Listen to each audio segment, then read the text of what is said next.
The views and opinions expressed on the following program are those of the host and guests and do not necessarily represent those of any organization, including One Generation Away.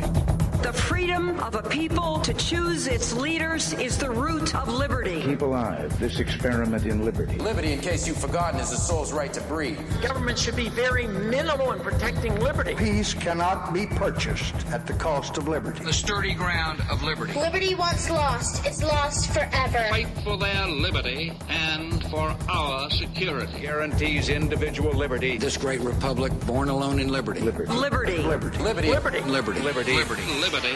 Just how much do you want liberty? This is Liberty Nation with Tim Donner, a production of LibertyNation.com. Cutting through the double talk, taking on the topics, going after what the politicians really mean, and making it all clear. For your freedom and your liberty. Liberty Nation with Tim Donner. Derangement, delusion, desperation, Democrats. Welcome back into Liberty Nation Radio, a production of LibertyNation.com and heard from coast to coast on the Radio America Network. Democrats roll out a trio of left-wing Trump-hating law professors at a House Judiciary hearing in the latest installment of their impeachment theater as they box themselves further into the impeachment corner with little or no escape, and public opinion turns against them. We'll play you about the only things worth hearing in this week's show trial and bring in LibertyNation.com's sharp-edged political columnist Joe Schaeffer to discuss and analyze. Plus, LibertyNation.com's managing editor Mark Angelides jumps on board to analyze what Trump was doing while Democrats were trying to kick him out of office, attending the NATO summit near London. And LibertyNation.com's legal affairs editor Scott Cosenza joins us to examine the latest threats and promising developments regarding your individual liberty. Say what? Say what? Say what? One more time. We commence the proceedings with our signature segment, Say What, where we roll out the wacky, astonishing, and damnable things uttered by politicians and the chattering class. We make a big mistake by focusing on the specific charge which finally triggered the Democrats to go ahead and impeach President Trump. If you think the issue of Ukraine is actually so troubling to the Democrats that they have legitimate grounds to try and forcibly remove a duly elected president from office, then you just haven't been paying attention. This hasn't been an impeachment inquiry or impeachment hearings. It's been the culmination of an impeachment crusade. These people on the left are driven by those three Ds. These people are gripped by them: derangement, delusion, desperation. The moment Donald Trump was elected president, you just knew the rapidly unhinging Democrats would try whatever they could to remove him from office. And they've done exactly that with the Logan Act, the Emoluments Clause, the 25th Amendment, all of those never used before against anyone. Then there was firing Comey, then the Stormy Daniels payoff, then Michael Avenatti, then Michael Cohen, and then the granddaddy of them all, Trump-Russia collusion, all heralded as grounds for removing the president from office. And now, a phone call with the Ukrainian president that finally broke loose the impeachment dam. Let's take you right to the bottom line about this impeachment theater, this Soviet-style show trial the Democrats have showcased over these last weeks. Democrats actually believe that a candidate who survived the outing of the Avert Your Eyes Access Hollywood tape a month before the 2016 election can, as a duly elected president, in the midst of a robust economy with over 6 million new jobs since he took office, including 266,000 in November, that he can be taken down by a phone call and biased interpretive testimony about it from a string of lifelong diplomats, political hacks wearing military uniforms, deep state functionaries, and left-wing, likely neo-Marxist law professors who didn't even attempt to hide their personal disdain for the president in this truly disgusting display of hubris and arrogance and pomposity and any other adjective you can think of as they stooped from their cloistered ivory towers this week to lecture the nation, us, on the evils of Donald Trump. These people had no facts, no original thought other than progressive interpretations of a constitution most of them consider illegitimate anyway because some of the framers owned slaves. All they did was watch the previous hearings on TV like all the rest of us, and then were given a soapbox to peddle an alternative brand of pure, undiluted hatred of this president, deep down to the bones. But the hatred's really not even for the president, so much as the people who elected him. Keep that in mind when you vote next November. There was one useful thing in this week's hearings, though. We've seen over these last 3 years the naked bias of the media, which is unmasked in this Trump era. We've seen the encrusted political establishment and permanent bureaucracy take extraordinary, likely extra-constitutional measures to protect their turf against this bombastic outsider promising to drain the swamp of the likes of them. We've seen hoax after hoax from rabid dog leftists and extremists of almost every stripe. But until this week, the nation had not yet been treated to the unmitigated hatred for Trump in academia. There hadn't been a moment when the bias against Trump and conservatives in general on college campuses was on display for all the nation to see. But now we've seen it. I'm not even going to devalue your time enough to play you what these political hacks disguised as professors said in their anti-Trump diatribes taken directly from Democratic Party talking points, but here's what is worth your time. The testimony of a fourth professor, Jonathan Turley, measured, reasoned, ordered, and he began by saying he's no GOP operative, and shocker of shockers, that unlike the left-wing professors who preceded him, his own political views don't matter. I'm not a supporter of President Trump. I voted against him. My personal views of President Trump are as irrelevant to my impeachment testimony as they should be to your impeachment vote. I'm concerned about lowering impeachment standards to fit a paucity of evidence and an abundance of anger. I believe this impeachment not only fails to satisfy the standard of past impeachments, but would create a dangerous precedent for future impeachments. Turley continued on, saying, this kind of rushed process with no crime established is unlike any other impeachment in American history. All involved established crimes. This would be the first impeachment in history where there would be considerable debate and, in my view, not compelling evidence of the commission of a crime. Second is the abbreviated period of this investigation, which is problematic and puzzling. This is a facially incomplete and inadequate record in order to impeach a president.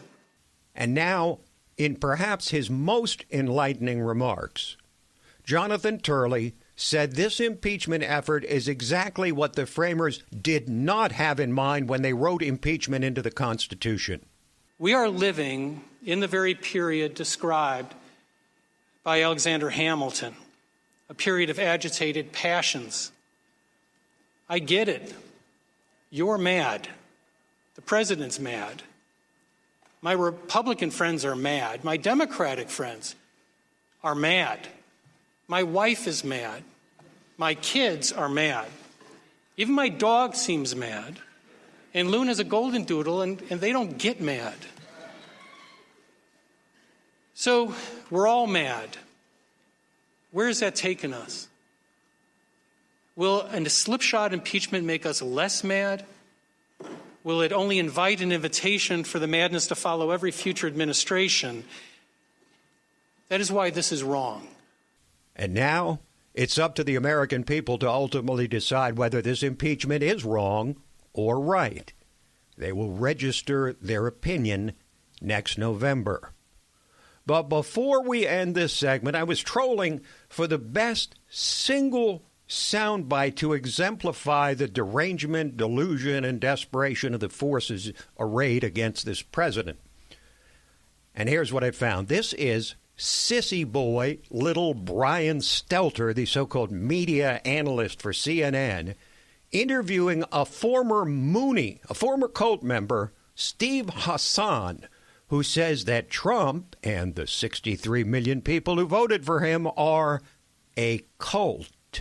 I'm referring to Trump's organization and followership as a destructive cult where people are being fed propaganda and they're not being encouraged to think for themselves. You say the president is using mind control. Look, we can start with the pathological lying, which is characteristic of destructive cult leaders, his use of fear-mongering. It is frightening to hear a cult expert say that you see all these signs right now, today, in American politics. That is what it's come to.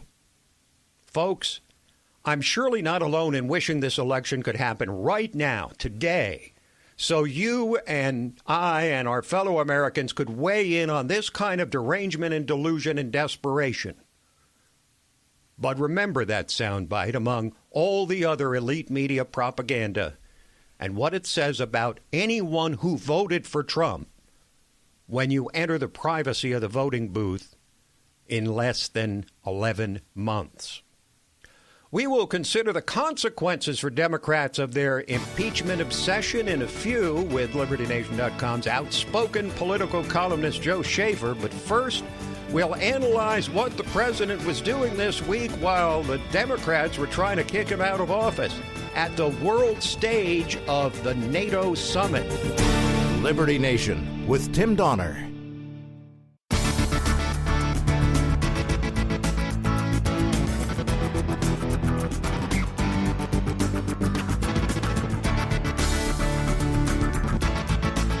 We believe that all men are entitled to blessings of liberty.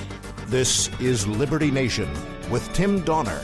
While Democrats continued their impeachment crusade in the increasingly insular, walled-off echo chamber of Washington, D.C., President Trump was on the world stage at the latest NATO summit near London, which featured the typical array of broadsides from Trump and the likes of Canadian Prime Minister Justin Trudeau. But did anything get done there? How has NATO changed since Trump burst onto the scene? How has the mission and importance of NATO changed since its formation some 75 years ago? Here to help us answer these questions is LibertyNation.com's man on the ground in the UK, managing editor Mark Angelides. Welcome, Mark. Hi, Tim. Thanks for having me on. Well, always a pleasure. So let's see if we've got this straight. First, Trump is attacked by the globalists for demanding that NATO countries pay their fair share, their agreed-upon share.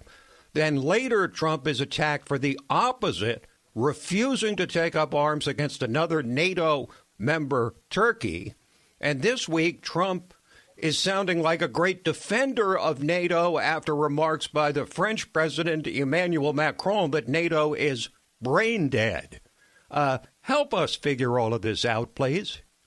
I'll try my best, Tim. The basic reality seems to be that NATO, in its present form, is in flux for a number of reasons. And I think you can see by the official statement they put out at the end of the summit that was very much a U.S.-centric, a Trump-centric statement, that NATO is really in a position where it needs America more than America needs NATO. So what they're trying to do is they're having a bit of an identity crisis at the moment. Well, so NATO was formed in the aftermath of World War II as a collective defense against Soviet communism and the military threat posed by the Soviets and their satellite governments in Eastern Europe behind the Iron Curtain. But to what extent did they adapt to the New World Order once the Soviet Union dissolved and the Berlin Wall came crashing down? Well, that's a very interesting question, Tim. To what extent did they adapt? that they didn't. As far as I can tell, they're still operating under the assumption that Russia and the Soviet Union sort of still exists. Obviously, Russia still exists, but the Soviet Union still exists, and that it's as big a threat as other things that NATO really should be focusing on at the moment. But what's happened is they're stuck in this mindset that it must be this group against the other group. And that's not really the reality that we're seeing across the geopolitical world right now. These aren't the threats. And they failed to essentially keep up with what's happening in the modern world. It seems it's a question of adapt or die, and they're opting for the latter. Well, that's pretty well stated. But another element implied, if not explicitly stated, in the NATO pact is an economic partnership or alliance between the U.S.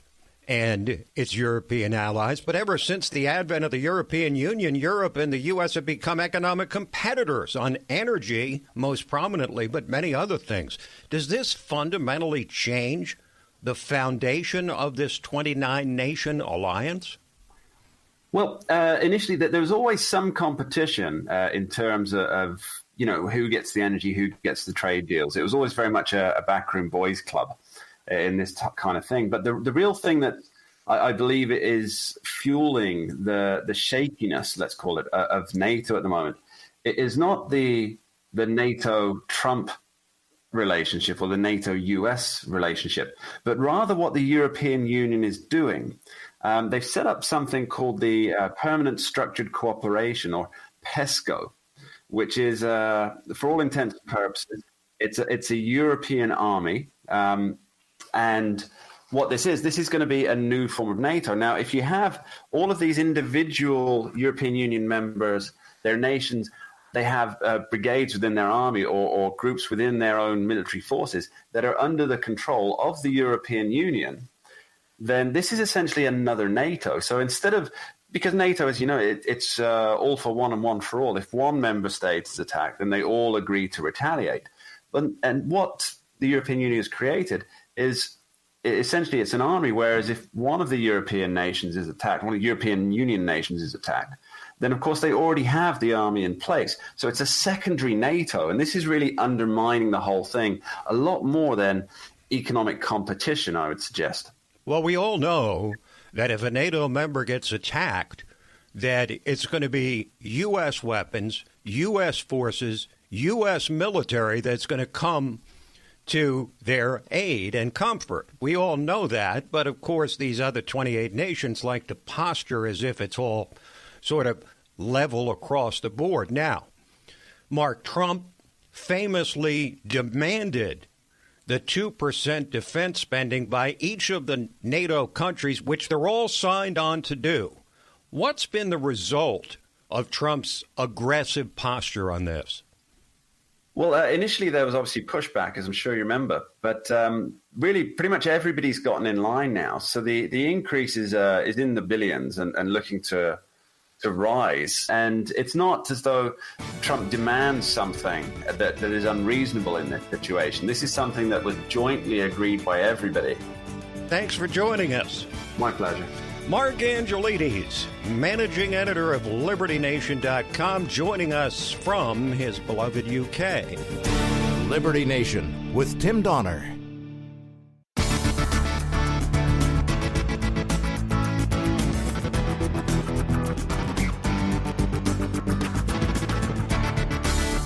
Far more important than my political future and far more important than yours, the well-being of our country. This is Liberty Nation with Tim Donner. Democrats on a crusade to impeach President Trump still have options available to them. Impeachment, of course, censure, expanding their current investigation, trying to force testimony from presidential advisors who've refused to testify. They could run the whole thing out past the new year, but none of them, not a one of them, would appear to be an attractive option. They may have reached the point of no return, where they're damned if they do impeach without a single Republican vote in the House and hand it over to the Republican-controlled Senate, and damned if they don't, because it will infuriate their Trump-deranged base. Joining us to weigh the Democrats' options is LibertyNation.com political columnist and a man who tells it like it is. No gloss or varnish in him. Joe Schaeffer. Welcome, Joe. Thanks for having me, Tim. I appreciate it. So, with those available options and given the circumstances as they stand today, what would you do if you're Nancy Pelosi? Well, if I was Nancy Pelosi, I never would have let this get so far in the first place. She made her devil's deal to hold on to get back her speakership. And I think she's just letting the reins go a little bit. She's never really been controlling things as much as she would have liked. And she's let Adam Schiff run amok. She's letting Jerry Nadler run amok now. Those witnesses they had on the other day were just truly an embarrassment if you're trying to even show a shred of nonpartisanship, which I guess they're not doing. So she should have put a muzzle on this a long time ago, and she didn't. So based on that, I think she has no choice but to see it through. And again, it's like she let the reins go, and there's a pack of wild horses running right now, and she's not going to be able to get them back in the corral. Bringing out that professor, Pamela Karlan, who said when Trump got elected that he was an illegitimate president. What does she have to offer? I mean, his impeachment. The backlog of things that these left-wing law professors have already said make a joke out of the idea that their testimony could possibly be impartial. I mean, the thing is, Joe, all they saw was the same thing we saw. They just watched TV and then got up there to spout their opinions. How does that constitute testimony? Yeah, it absolutely doesn't. And you and I both seem to agree that Nancy Pelosi is too smart or too experienced politically to not know that. Right. So what does she see as the end game? I just see she's giving in to this politics of division, letting the anger in the progressive base just foment and continue to grow. I don't like it as a political strategy, but that's the way she's going. Maybe she's trying to ventilate it. I don't know. I think it's going to hurt the Democrats down the road immensely. But, down the road, Nancy Pelosi's not going to be around. She just wants to hold on to power just a little bit longer. And this is how she does it. This is how she does it. Well, she's a powerful woman, but she is not powerful enough to overwhelm the Trump derangement in her base, which has been demanding impeachment literally from day one, from before day one. Now, let's move over to the Senate side, Joe. Assuming Trump is impeached, would Mitch McConnell be better off running a short trial with just a few witnesses and exonerating Trump quickly, which is inevitable, or turn it into a lengthy inquisition into Democratic indiscretions from spying on the Trump campaign all the way to the flagrant corruption of the Biden connection to Ukraine? Well, I'm going to take it from a Trump supporter point of view and to say if we had competent Republicans in the United States Senate, then I would like to drag this thing out and expose the Democrats as much as possible and even bring Hunter Biden into it, all the corruption going on with our U.S. foreign policy. But can we trust Mitch McConnell and the Senate Republicans to do that? No, I don't think we can. So therefore, I think in the Republicans' best interest, it'd be to get this over with quickly, short trial, move on.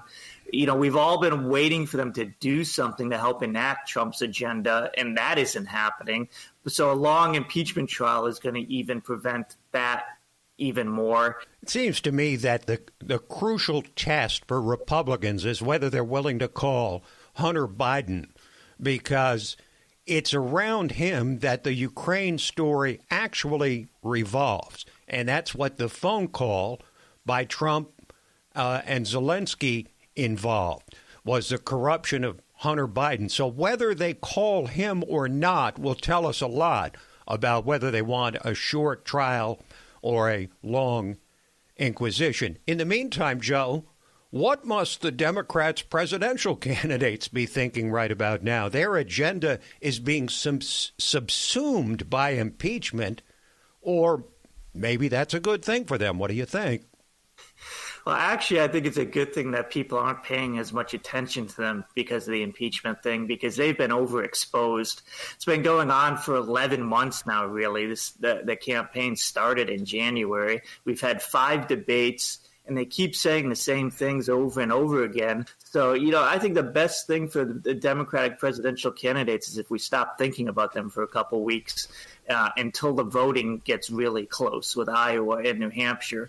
So in that regard, impeachment is a good distraction.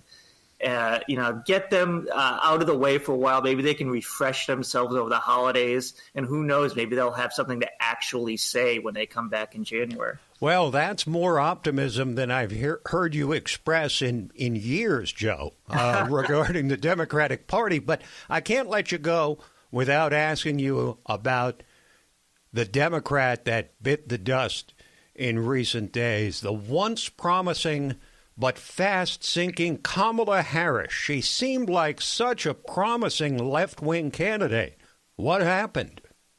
I think what happened is it's sort of what I just said. It was amazing. I anointed her top-tier status after that first debate, considering what the field was. She became top tier with that little takedown of Joe Biden on busing and all. And the question was that a politically savvy move on her part? Did that show political skills, or was it just more race baiting, pandering on the busing issue? And she became top tier. And then she had nothing else to say, it seemed. If you look at the second, the third debate, she was kind of quiet. She didn't really bring up a lot of points. So it's like, okay, you're on the stage now. The spotlight's on you. What do you have to say? And she really didn't have a heck of a lot to say. She didn't have, again, the specific policy agenda that you would hope that someone who spent all these years trying to develop a run for the White House would have come up with along the way. So she was an empty vessel, and I think a lot of these other Democratic candidates are empty vessels. And so I'm not surprised at all what happened to her, and it's going to happen to a lot. I think it's going to happen to Elizabeth Warren a lot faster than people think, even though she does have more specific statements than Harris. But I think Warren is the next. These Democratic senators, they just don't have a lot of substance when you really add it up. Well, Kamala Harris had trouble establishing a message, but even more so, Joe, I think she suffered from message confusion, which was alternating between being a social justice warrior one day and being the tough former prosecutor the next day. And that's a mix like oil and water in the Democratic Party. Thanks for joining us, Joe. Appreciate it. Thank you. Joe Schaeffer, political columnist for LibertyNation.com. Quick break, and then we're back with Talkin' Liberty. Liberty Nation with Tim Donner. And now it is time, he would say beyond time, to welcome back our regular contributor, constitutional lawyer, LibertyNation.com legal affairs editor, and he likes when I call him this, our guardian of individual liberty, Scott Cosenza. Hello, Scott. No, Tim, I love it when you call me that. Hello. Yes, you do. Guns at the Supreme Court. Oh, yeah. That's a joining of two of your most passionate issues, guns and the Supreme Court. What do you have to report? Tim, this week the Supreme Court heard a case out of New York City where the Rifle and Pistol Association sued to challenge a law that prevented, and you're going to say, really? Yes, really, Tim. It prevented gun owners in New York from removing the firearm that they were legally able to own from their home to another place where they were legally able to keep a gun. They could only take it to one of 7 approved ranges in the city. So what this means, Tim, if, for instance, you owned a place in New York City and had a gun there, and then you had a place upstate where you spent summers or weekends or whatever, you weren't legally allowed, even if it was disassembled and locked in the trunk of your car, to travel from one place to another with it. So the New York State Rifle and Pistol Association sued the city to challenge that law on the grounds that it was violative of the Second Amendment rights of the people.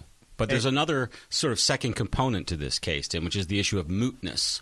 And so what happened was, because the law itself was so likely to be struck down as unconstitutional, and those the anti-gun people were scared that when it was stricken down, or when it would have been stricken down, that it would have been an opinion that granted sort of a bright line, wide rule bolstering the Second Amendment rights of Americans, that they ran and changed the law so that they could go back to the Supreme Court and say, oh, no, please don't accept this challenge because the law has changed. There's no more case or controversy here for you to rule on. So the justices will rule, Tim, on one or maybe two issues. The first issue they'll tackle is that mootness question. Is this a live case or controversy for us to rule on? If they say yes, as a majority, then they will rule on the gun control issue itself.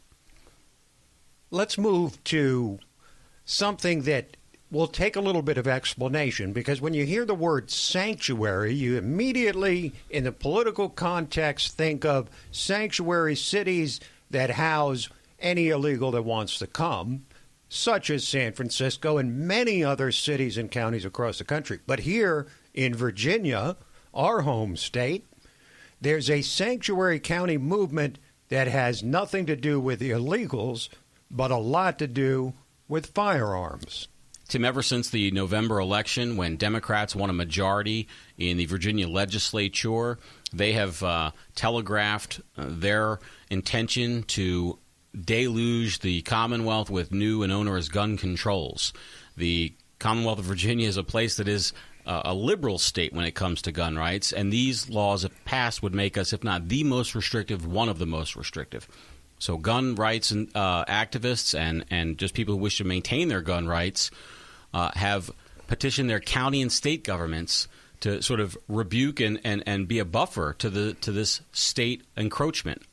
They call it Second Amendment sanctuary, and basically what it is they're asking them to pass resolutions that say they will not cooperate with any attempt to remove firearms from the law-abiding.